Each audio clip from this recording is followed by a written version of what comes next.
America ఇరాన్ల మధ్య శాంతి ఒప్పందం కుదిరినట్లు America అధ్యక్షుడు ట్రంప్ ప్రకటించారు. ఇరాన్తో ఒప్పందం కుదిరిందని ఆ దేశంపై తమ నావికా దిగ్బంధనం ముగుస్తుందని ట్రంప్ వెల్లడించారు. ఇక ఎలాంటి సుంకాలు లేకుండా హర్ముజ్ జలసంధి తెరుచుకుంటుందని వెల్లడించారు ట్రంప్.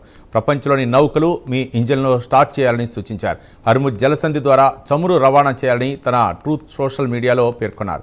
ఇక శాంతి ఒప్పందానికి సహకరించిన అందరికీ అభినందనలు తెలిపారు డొనాల్డ్ ట్రంప్.